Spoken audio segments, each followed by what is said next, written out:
Thank you. ఈరోజు topic arthritis. ఏంటి అసలు ఆర్థరైటిస్ అంటే ఏంటంటే కాళ్ళ నొప్పులు ఇలానే చెప్తూ ఉంటారు జనరల్గా. ఆటో ఇమ్యూనిటీ డిజార్డర్లో ఆర్థరైటిస్ అనేది ఏ విధంగా ఉంటుంది, ఎన్ని రకాలుగా ఉంటుంది, క్లియర్గా ఎక్స్ప్లెయిన్ చేస్తారా? తప్పకుండా అండి. ముందుగా కొన్ని రకాల ఆటో ఇమ్యూన్ డిజార్డర్స్ గురించి తెలుసుకోవాలి. ఆటో అంటే సెల్ఫ్గా మనం చెప్పుకోవచ్చు. ఇమ్యూనిటీ అంటే శరీరంలో ఉండేటువంటి రోగ నిరోధక శక్తి. శరీరంలో సహజంగా ఉండేటువంటి రోగ నిరోధక శక్తి తగ్గినప్పుడు వచ్చేటువంటి కొన్ని రకాల రోగ లక్షణ సముదాయాన్ని డిసీజ్గా మనం పేర్కొంటున్నాం. వాటిని మనం సిండ్రోమ్ అని కూడా అంటుంటాం. వీటిలో ముఖ్యంగా చెప్పుకోవాల్సింది రుమటైడ్ ఆర్థరైటిస్ అనేటువంటి కండిషను.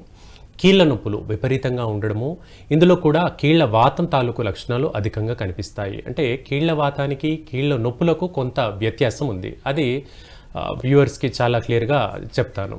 ముందుగా కీళ్ళ వాతం లక్షణాల్లో నొప్పితో, అంటే ఒక జాయింట్లో నొప్పితో పాటుగా ఆ జాయింట్ అంతా కూడా వాపుకు గురవడం జరుగుతుంటుంది. ఉదాహరణకు మణికట్టు భాగంలో నొప్పి స్టార్ట్ అయిందనుకోండి, అదొక 4-5 రోజుల్లో లేదా 10 రోజుల్లో వాపు కూడా, స్వెల్లింగ్ కూడా కనబడుతుంది. ఇది కీళ్ళ వాతం తాలూకు లక్షణంగా చెప్పుకోవచ్చు. ఇక కీళ్ళ నొప్పుల విషయానికి వచ్చినట్లయితే దాంట్లో వాపు అనేది పెద్దగా ఉండదు, కానీ ఆ జాయింట్ అంతా కూడా నొప్పికి గురవుతూ ఉంటుంది. ఈ రకమైనటువంటి కీళ్ల వాతాన్ని రుమటైడ్ ఆర్థరైటిస్ అంటారు. సో ఇది పురుషులతో పోల్చుకున్నట్లయితే మహిళల్లో చాలా అధికంగా ఈ కీళ్ల వాతం కనిపిస్తుంది. అందున కూడా మధ్య వయస్సు మహిళల్లో, అంటే సుమారుగా 30 నుండి 45 సంవత్సరాల మహిళల్లో ఈ సమస్యను మనం అధికంగా చూస్తుంటాం. అది కాకుండా ఈ లక్షణాన్ని మనం గుర్తించేందుకు ముఖ్యమైనటువంటి కొన్ని లక్షణాలు, 2-3 రకాల ప్రధానమైన లక్షణాలు చెప్పుకుందాం. అందులో అత్యంత ముఖ్యమైనది, మనకు ఇటు పక్కన ఎడం పక్కన మణికట్టు లేదా మోచేయి భాగంలో నొప్పి వచ్చినట్లయితే రాబోయే 10-15 రోజుల్లోనే కుడిపక్క కూడా అదే భాగంలో, కుడిపక్క కూడా అదే మణికట్టు భాగం, మోచేయి భాగంలో నొప్పి రావడం సహజంగా కనిపిస్తుంది. ఇది వ్యక్తిగతంగా ప్రధానంగా గుర్తించాల్సిన అంశము.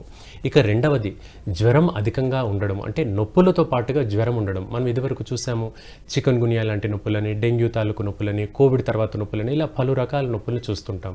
కానీ ఉన్నట్టుగా నొప్పులు రావడంతో పాటుగా జ్వరం రావడం అనేది దీంట్లో ప్రధానమైన లక్షణము. ఇక మూడవది, ఈ నొప్పితో కదలిక, మొబిలిటీ అనేది చాలా ఇబ్బందికరంగా ఉంటుంది. సో ఆ జాయింట్ యొక్క కదలిక అనేది చాలా పెయిన్ఫుల్గా, విపరీతమైనటువంటి నొప్పితో కూడి ఉంటుంది. ఈ 3 రుమటైడ్ ఆర్థరైటిస్లో ప్రధాన లక్షణాలుగా మనం వ్యక్తిగతంగా గమనించవచ్చు.